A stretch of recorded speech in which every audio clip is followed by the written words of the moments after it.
Estamos, como ya lo hemos mencionado, al cierre ya de un nuevo año, el año 2023, y frente a esto también son muchos los desafíos, los retos que se enfrentó el país en materia de seguridad y también pues en materia de lo que representa la política de drogas, reformas que se han puesto en discusión precisamente sobre la mesa para atender este tipo de necesidades en el país. Y por eso a esta hora de la mañana pues vamos a hacer un análisis y vamos a hablar justamente de eso. ¿Cómo le fue a Colombia en materia de seguridad este año y cuáles serán los desafíos también para los mandatarios entrantes? Porque recordemos que a partir del 1 de enero empezará a regir unos nuevos empezarán en función unos nuevos administradores en cada uno de los territorios. Y por eso a esta hora de la mañana vamos a saludar a Juan Manuel Torres, quien es coordinador de la Oficina del Pacífico de Pares, la Fundación Paz y Reconciliación, para hacer este análisis y reconocer qué es lo que pasó en Colombia y cuáles son esos desafíos para los próximos mandatarios. Juan Manuel, muy buenos días, bienvenido a Revista de la Mañana. Muy buenos días, muchas gracias por la invitación y un saludo para toda la teleaudiencia de la UT. Juan Manuel, empecemos hablando justamente de ese escenario a gran escala de lo que fue para Colombia la seguridad en este año, porque vimos cifras preocupantes en algunos crímenes que se fueron al alza y definitivamente representa un desafío y pues una manera también de atender estos temas a su visión, a su óptica. ¿Cómo le fue a Colombia en este 2023 en materia de seguridad? Bueno, es una cuestión también de la mirada, ¿no? O sea, hay unas circunstancias que han venido mejorando, pero hay otro tipo de delitos, si hablamos en clave de seguridad, que empiezan a preocupar a la sociedad colombiana. Entonces el balance puede ser un poco agridulce, pero si estamos hablando de la propuesta de Colombia, potencia mundial de la vida, que le ha puesto unos procesos de pacificación en muchos territorios, pues creo que se empieza a ver un panorama un poco complicado, esperando que se pueda hacer esa distinción, lo que atañe a la paz, a conseguir esa paz para el país y también a los problemas de seguridad que están interrelacionados. Hay unos indicadores que le dan un respiro, pero hay otros indicadores que en realidad empiezan a preocupar. Juan Manuel, buenos días. La violencia, pues digamos que no se ha limitado solamente en las regiones alejadas del país. También pudimos ver que estos hechos investigados y también desconocidos en el peaje Boquerón, ¿no? Allí también pudimos ver la vía que comunica a Bogotá con Villavicencio.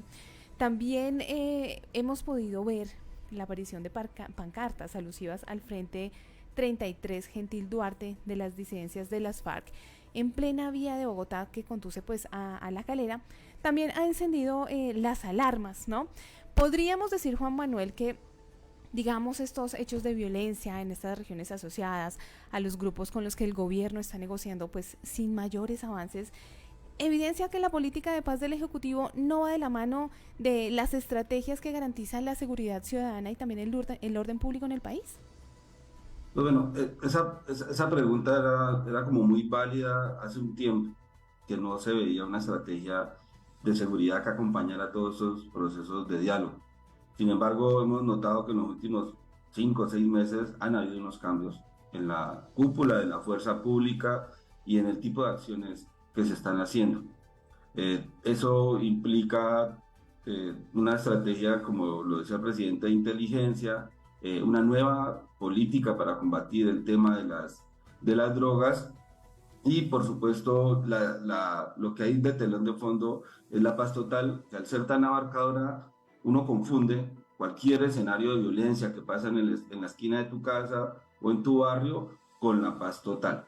Eh, Estos atentados al peaje en la vía del llano preocupan bastante y según la inteligencia pueden ser atribuidos a la Segunda Marquetalia, con lo que hay un canal de comunicación, que incluso fue criticado por el fiscal, entre el antiguo comisionado, que creemos que se mantiene, pero con la Segunda Marquetalia no hay ningún inicio de diálogo. Me parece torpe, irresponsable, y más si están, como lo dijo la inteligencia militar hace poco, pensando en hacer atentados de este tipo. Eso son asuntos que calan mucho en la opinión pública, que han dejado a unos afectados como los heridos en el peaje, pero este tipo de las pancartas y otras cosas, pues es para generar este tipo de opiniones, este tipo de zozobra, y decir, hey, estamos tocando la puerta, y eso es muy delicado. O sea, en este momento, si algo interesa, es tener tranquilidad, poder dar mensajes certeros. Sin embargo, hay, como le decía en un inicio, hay indicadores que a uno le hacen decir, bueno, parece que hay unos avances significativos. Y para dar un dato, eh, cuando siempre se pone por delante para este tipo de situaciones de atender la violencia, tanto en las ciudades, pero sobre todo en estas zonas que han venido afectadas por temas del conflicto, por la aparición de estas guerrillas o disidencias, y es que la fuerza pública, que es la que pone el pecho a muchas de estas situaciones, la variación ha sido impresionante en cuanto a la cantidad que han sido asesinadas o heridas, ya ha tenido unas reducciones sustanciales en miembros de la fuerza pública que han caído en estas acciones. Así hay otros indicadores, pero hay otros que empiezan ahora a poner el panorama. Yo creo que en esos momentos particularmente preocupan los asesinatos y preocupan los secuestros, que están en un aumento significativo. ¿Cuál es como el inconveniente detrás de esto? Y es que hay muy poca paciencia. Llevamos año y medio negociando con múltiples grupos, con guerrillas clásicas como las del ELN, con disidencias. Antes nos habían negociado con disidencias, que me pareció un poco apresurado, como lo dijo en algún momento Petro, ese reconocimiento que les dio político al EMC, pero también se está hablando de negociar con estructuras delincuenciales de alto impacto y estas agrupaciones que están en las ciudades. O sea, es una apuesta muy ambiciosa. Creo que con el ELN no se haya avanzado tanto como se ha avanzado ahora. Con el EMC siento que hay una crisis desde el inicio. No creo que no se estaba preparado este grupo para iniciar un proceso de acercamiento y menos instalar una mesa, y ahora estamos viendo cómo queda contra la pared eh, esta apuesta de paz con el EMC, precisamente porque es un grupo que no da garantías, que en cualquier momento hace acciones. Ahora están negando los últimos hechos que acontecieron, la masacre en Santander de Quilichao, y pues eso pues obviamente pone contra las cuerdas al actual gobierno. Pero ¿cuál es el tema que le está diciendo de fondo? Y es que como no hay paciencia, el gobierno Santos tuvo 8 años para negociar, para llegar a un acuerdo. Aquí no, aquí se requieren resultados inmediatos que se traduzcan en la tranquilidad de las personas, y es porque no hay un movimiento hacia la paz, o sea, en el discurso puede haber un anhelo de paz, pero en realidad no se nota que hayan unas acciones de la sociedad civil, de esta ciudadanía, mucha de ella en Bogotá, que hoy nos escucha o nos ve, para apostarle a la paz. Piensan que esta es una política de gobierno, no una política de Estado, y ese fue un problema que tuvo los acuerdos con las FARC, el no implementarse los acuerdos con las FARC. Ya echarle la culpa a lo que hizo, no hizo Duque, en este momento no resuelve nada,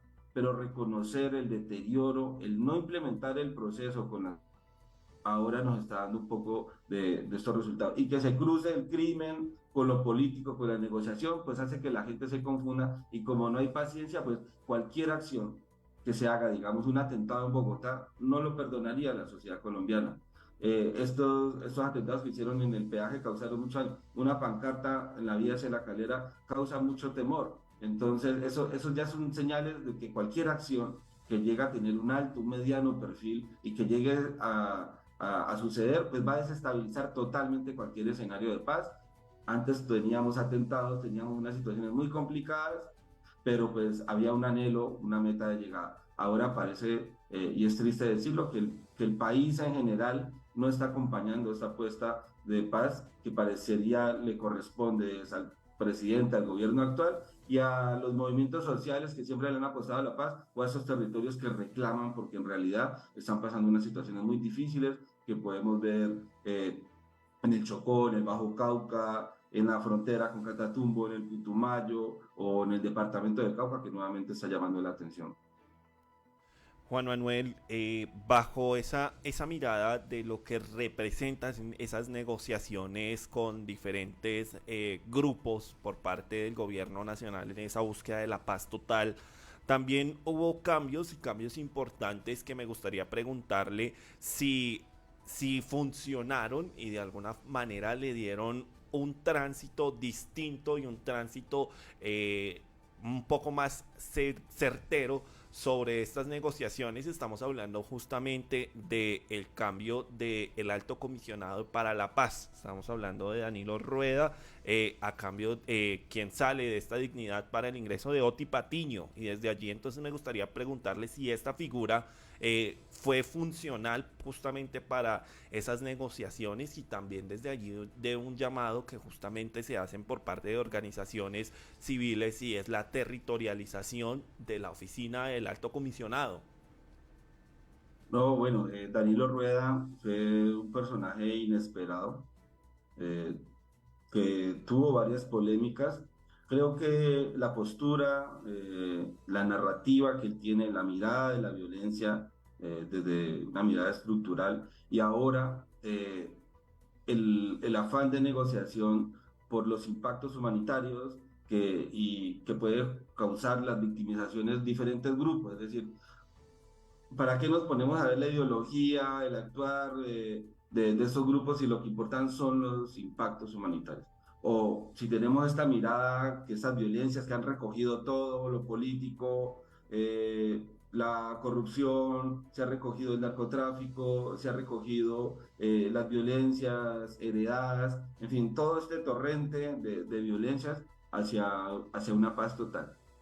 Creo que el presidente le creyó en esa postura, creyó en esa posibilidad y hubo un escenario como no se esperaba y es que se ampliara ese abanico de negociaciones simultáneas creyendo que el ELN pues ha sido la que más ha avanzado, pero pues con el EMC súper novedoso, una disidencia con estatus político, ahora pues después de la demanda quedó abierta esa posibilidad también para que vía Congreso, pero le sostiene esas facultades al presidente para hacer acercamientos con los grupos urbanos.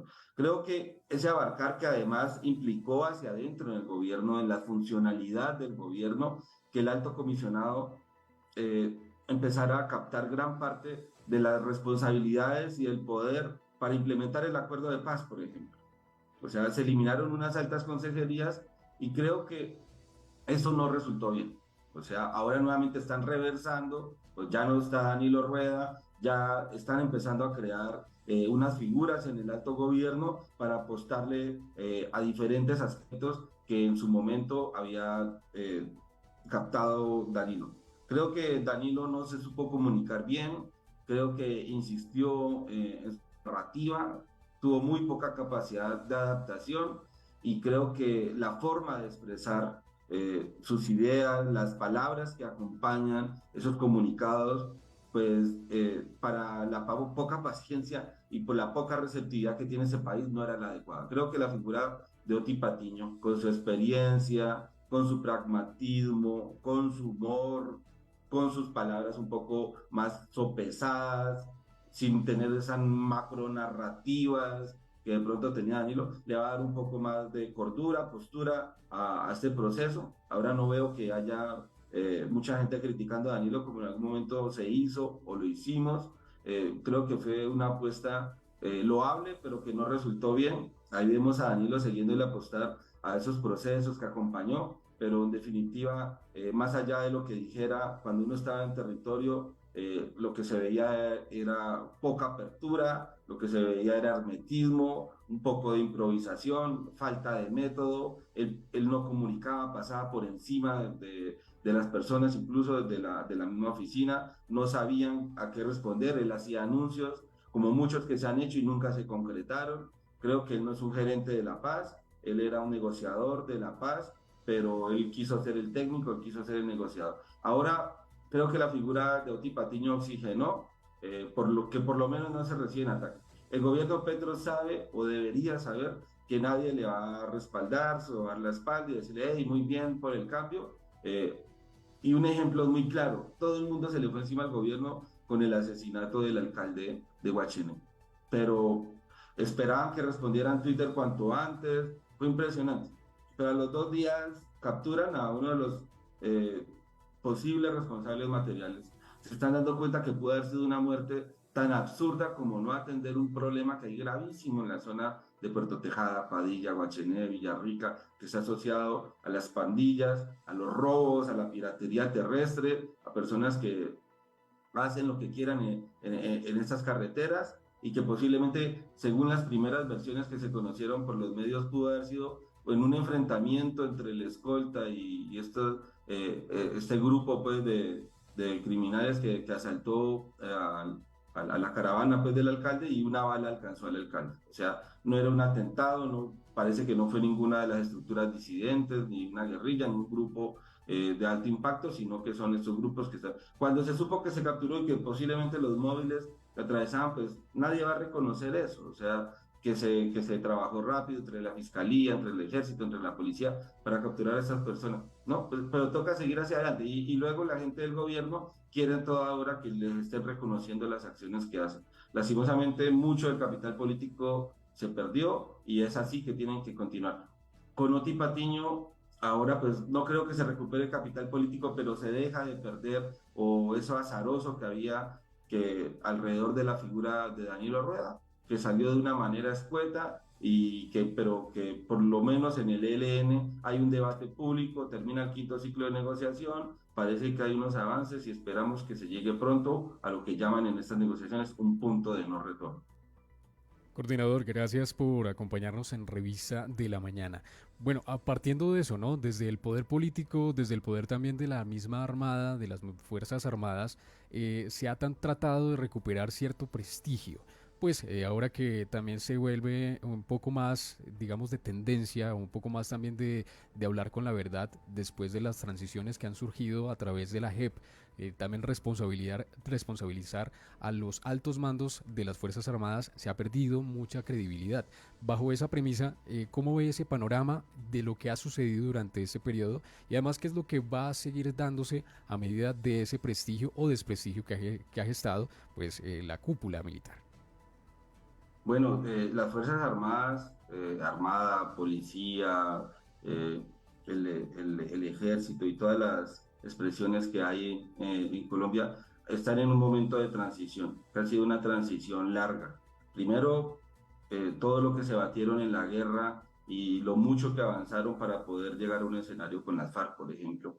Luego esos momentos de tranquilidad en los que se redujeron ostensiblemente los heridos, los asesinatos en combate 2016-2017, ahora que las Fuerzas Armadas, que pasan de esas fuerzas que le tenían que apostar a consolidar la paz, a los procesos en la ciudad, porque nosotros tenemos una policía muy militarizada todavía, eh, que ha venido cambiando del verde al azul precisamente. Por eso creo que todavía es un tema que hay que arropar. El ministro de Defensa ha tratado de lo que llaman de hacer una limpieza hacia adentro, o sea, una depuración, y por eso han salido decenas de generales, coroneles que estaban en la línea de mando para llegar pues a los altos cargos y los han llamado a calificar servicios porque hacia adentro de las fuerzas es un escenario de corrupción, es un escenario que también hemos visto que ha estado coaptado por los grupos al margen de la ley, AGC, las mismas disidencias, son muchos los casos. Ahora se hablan de más de 500 capturas en los últimos meses de miembros de la policía, por ejemplo, que integran los grupos criminales, que además están asociados con los narcotraficantes y que eso ha afectado al grueso. Y por el otro lado está en cómo enfrentar esta guerra ahora que el enfoque de derechos humanos por el ministro Iván Velázquez, por supuesto, no van a bombardear campamentos sabiendo que hay niños, pues las fuerzas todavía están en ese momento, bueno, ¿hacia dónde pegar? Porque internamente hay pugnas también, hay pugnas que le apuestan a una fuerza pública cercana a la ciudadanía, respetuosa de los derechos humanos, y hay otra que es un poco más belicosa, que le gusta el negocio de la guerra. Y esa depuración, pues ha costado hacia adentro muchos esfuerzos. También que económicamente sostener una fuerza como la que tiene Colombia, como la que llegó a tener, de cerca de 500.000 hombres y mujeres en armas, para sostener eso, pues ha venido disminuyendo. Las incorporaciones al ejército han venido disminuyendo. Esperemos que con la gratuidad para poder acceder a los cursos de policía podamos tener una policía, unas gendarmerías, una policía que atienda las situaciones en los pueblos y ciudades. Creo que en esa transición todavía no se ha logrado tener una unanimidad. Hay un arropamiento hacia la fuerza pública, pero muchos es para creyendo como crear ese enemigo con el gobierno. Yo creo que por lo menos ya pasamos ese momento en que se creía que en algún, un poco con paranoia, decir la fuerza pública se le va a oponer al gobierno. Afortunadamente, como institución, son instituciones sólidas y que hacia adentro están haciendo el esfuerzo. ¿Cuál es el problema ahora? Bueno, vamos a poder alinear lo que el gobierno propone, las expectativas de la sociedad, con las acciones de la fuerza pública, para que no se sientan que son una fuerza pública desmotivada, desmoralizada, sin una estrategia, sino que por el contrario, estamos en unos cambios, porque es que eso no hay que negarlo, y por ejemplo, la senadora María Fernanda Cabal no se preocupa porque no hayan tantos muertos como antes en la fuerza pública, pero sí se preocupa por la erradicación. ¿Cuántos policías y soldados cayeron en minas o fueron asesinados en las labores de erradicación? Y no se o sea, las erradicaciones que hacían no redundaron en la disminución de los cultivos ilícitos.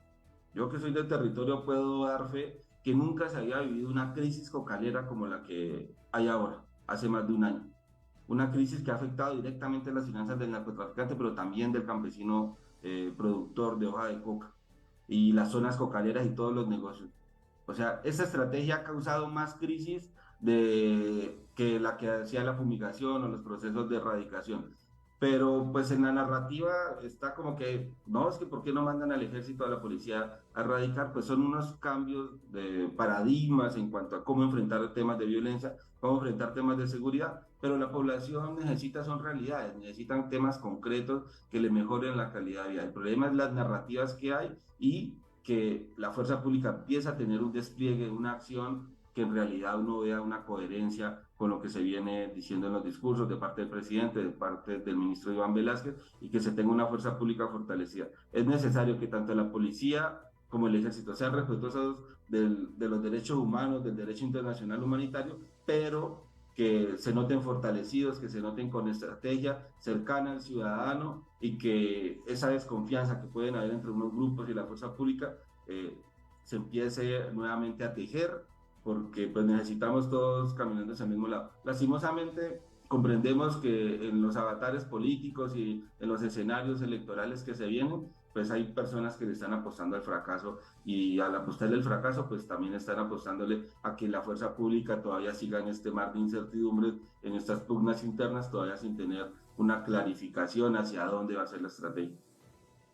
Juan Manuel, cuando hablamos de seguridad, pues hay unos temas justamente que convierten esta figura integral, ¿no? Estamos hablando de la atención social, de la justicia. Y en ese sentido me gustaría preguntarle si a su lectura y lo que se conoce de lo poco que se conoce también del tema de la reforma a la justicia, sería ese punto también que lleve a que los colombianos empiecen a creer o a tener una percepción un poco más segura del territorio, porque pues se habla mucho de que el aparato judicial es en su momento uno de los principales obstáculos precisamente para que la seguridad genere muchos más resultados en el país. Entonces, bajo esa figura también de la reforma a la justicia, ¿avanzaría también el tema del reconocimiento de la seguridad en Colombia? Fundamental lo que acabas de plantear. Uno, porque obviamente hay unos sectores de la sociedad que son muy punitivistas, todos son aumentos de penas, todo lo quieren resolver con cadenas perpetuas, y que esa debe ser la salida, pero evidentemente la misma Claudia López y muchos otros dicen, bueno, todos los esfuerzos que se hacen desde la policía y luego en la justicia, pues ese camino no parece andar. Aquí hay un camino de impunidad que recicla violencias. Eh, y creo que la reforma de la justicia, hace poco se hizo un comité, incluso me sorprendió ver figuras controversiales, porque parece que hay unanimidad en decir necesitamos una reforma de la justicia desde hace mucho tiempo. Ningún gobierno se atreve precisamente porque eran más calculadores en lo político. Eh, Petro se juega sus restos todo el tiempo, pero creo que si se logra un consenso para hacer una reforma en la justicia, una reforma expedita, que tenga mucho más recursos, que tenga la posibilidad de evacuar, que le pueda apuntar a ejes estratégicos, como por ejemplo la defensa de los derechos humanos. Hace poco se declaró un estado de cosas inconstitucional por parte de la Corte Constitucional porque no se ha garantizado o sea, no hay garantías para defender derechos en Colombia. Y eso también la justicia, que no ha clarificado todos los asesinatos de líderes y lideresas sociales, de defensoras y defensoras de derechos humanos. Creo que por la justicia también pasa temas menores que tienen impacto en la cotidianidad. Estas personas que rápidamente evaden la justicia o que salen escarcelados o que ni siquiera son judicializados aún teniendo pruebas, aún teniendo... ¿Por qué? Porque están tan abarrotada la justicia, porque eso va de la mano con una reforma también al sistema carcelario y penitenciario en Colombia, pero creo que esa puede ser una de las salidas. ¿Qué sería lo importante? Pues que haya unanimidad, que haya consenso al respecto, que se puedan discutir más allá de agendas políticas como una necesidad imperiosa de reformar la justicia para que no campee la impunidad, que es una recicladora de violencia. En ese sentido estoy de acuerdo. Esperemos que haya ambiente político, esperemos que hayan consensos al respecto, pero definitivamente sin una gran dosis de justicia. Y también mencionaban la JEP, sin una gran dosis de justicia en este sentido de la transicional, o sea, que la JEP empiece a mostrar resultados y que nuevamente retomemos esas recomendaciones que hay y esas conclusiones grandes y poderosas que hay desde el informe de la Comisión de la Verdad. Creo que ahí hay unos caminos. La justicia no es solo esa justicia punitivista, penal que siempre nos pensamos. Creo que hay otros mecanismos de justicia que se tienen que sopesar, que se tienen que implementar en los territorios, incluso no desconocer los procesos de justicia propios que pueden llegar a tener las comunidades indígenas. Lastimosamente en este ambiente tan crispado se utiliza a las comunidades indígenas según un día no los dejan entrar en Bogotá a hacer su minga, a hacer sus marchas, al otro día sí se preocupan porque los están asesinando, pero luego dicen que son pequeñas repúblicas que están haciendo porque ellos tienen sistemas de justicia propio. En Colombia nos vemos mucho el ombligo, pero todavía falta reconocer estas expresiones que hay y poder, estos conceptos de justicia, poderlos amoldar a unas realidades y no seguir en esa justicia rígida, en esa justicia burocrática, pues que es lenta y que no ha garantizado que no campee la impunidad en el país. Juan Manuel, el próximo 1 de enero ya entran en función los nuevos mandatarios territoriales, alcaldes, gobernadores, y desde allí, ¿cuáles son esos principales desafíos, retos que van a tener que asumir esto en materia de seguridad de estos nuevos mandatarios? Bueno, a mí me parece que a mí me resulta muy interesante lo que puede llegar a ocurrir. Eh, Ojalá no se empiezan a crear nuevos buqueles. O sea, que ese es mi principal temor, que aprovechen esa crispación social, esa poca paciencia, ese desgaste político del gobierno nacional para empezar sin ejecutar realmente, pero que aparezcan pequeños buqueles.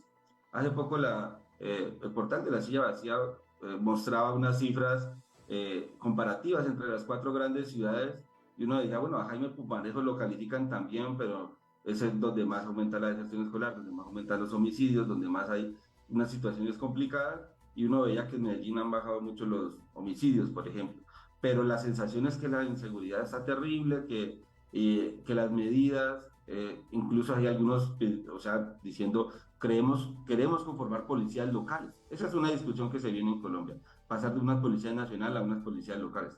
Peligroso, delicado, pero pues es una discusión que quieren construir cárceles distritales, locales, para poder albergar. O sea, quieren que la policía reprima al consumidor de marihuana, que ahora con la derogación del decreto pues pegaron el grito en el cielo, como se dice coloquialmente.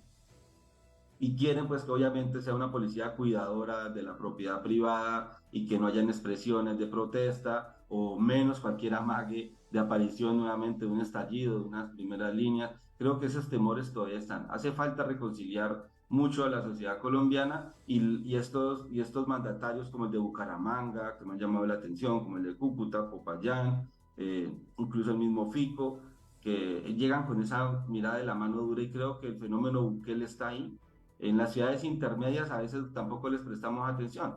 Ciudades como Soacha, Soledad, acá en el Valle de Tuluá, que, que empiezan ciertos sectores sociales a reclamar esas medidas contundentes para que, o sea, incluso la propia estética de los jóvenes pobres o los jóvenes de los barrios populares molesta que haga presencia en ciertos parques, en ciertas zonas centrales, en ciertas zonas que ya empiezan a ser vedadas. A mí me preocuparía mucho que se vuelva, como en las ciudades, una guerra contra la juventud para generar sensaciones de seguridad. Pero el gobierno está dando directrices muy fuertes hacia la defensa de los derechos humanos, hacia una policía más humana, en una política de seguridad humana, mientras que los gobiernos locales están planteando, y así se hicieron elegir, para recrudecer. El escenario del 9S en Bogotá nos dio cuenta en cómo era Claudia López, aún con todo su talante y su carácter, cómo la desconocieron y la pasaron por encima y no obedece la policía lo que quiere. O el comandante de policía en su momento, por más pues que ella sea con unas funciones de policía muy importantes los alcaldes. Creo que eso puede empezar, pero en el otro sentido, es decir, ya no está el ministro Molano, ya no está el general Zapatero, ya no están ciertos comandantes de la policía y ahora el enfoque desde lo nacional es un enfoque más de diálogo, más de acompañamiento, más de reconciliación, más de atacar grandes estructuras, pero desde lo local se quiere seguir persiguiendo pues al joven, al consumidor, a limpiar los espacios, a que no haya el graffiti, al orden, se llamaba al orden y esa sombra de Bukele que hay atrás. Yo creo que eso hay que dirimirlo, es una discusión, pues estamos en un país que también tiene, que ojalá le den cierta autonomía a las regiones y esas discusiones de la policía local, de más funciones punitivistas para los alcaldes y sobre todo de la persecución tipo Bukele, pues es algo que vamos a ver, ojalá esto no redunde pues en una guerra entre alcaldes de las capitales, con el gobierno, porque eso no le convendría a nadie, necesitamos que trabajen de la mano, ojalá se alineen en unas posturas de la seguridad humana,